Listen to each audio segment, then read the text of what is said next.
Depuis toujours, nous avons continué à faire en sorte que dans nos missions d'utilité sur les territoires, la question du logement est une part essentielle en fait, dans l'activité de la Caisse d'épargne CEPAC. C'est bien plus qu'une activité d'ailleurs financière, c'est vraiment un engagement de tous les jours et sur la filière dans sa totalité.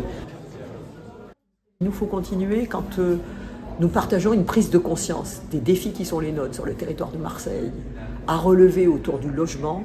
Il fallait absolument qu'on se dote d'un outil qui n'existait pas aujourd'hui. Voilà, c'est chose faite aujourd'hui.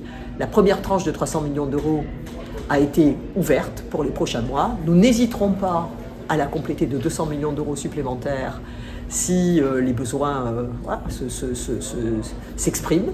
Donc, et puis, nous allons continuer à réfléchir pour trouver d'autres outils et prendre notre part. Un fonds d'aide de 300 millions d'euros, ça permet globalement de financer ou réhabiliter 3000 logements. Les objectifs à Marseille du PLH, c'est production de 4500 logements, dont 2300 logements abordables. Donc on voit qu'on couvre largement les besoins de financement abordables en mettant 300 millions d'euros. Je crois que le logement social, comme tous les professionnels du logement, ont subi des chocs majeurs qui se sont cumulés. Voilà, qui se sont cumulés. L'inflation sur le coût de leurs ressources, sur le coût des matières premières, sur le coût de la construction, le taux du livret A.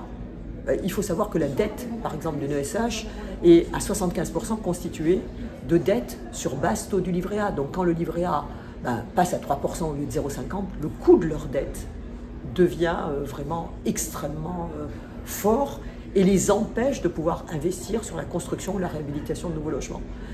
Et donc c'est pour ça qu'il fallait pouvoir donner un véhicule qui leur permette de libérer un peu les chakras, d'avoir des capacités d'endettement à 50 ans, pour pouvoir justement continuer à investir au moment où la reprise va se faire. Cette reprise, on l'attend pour 2025.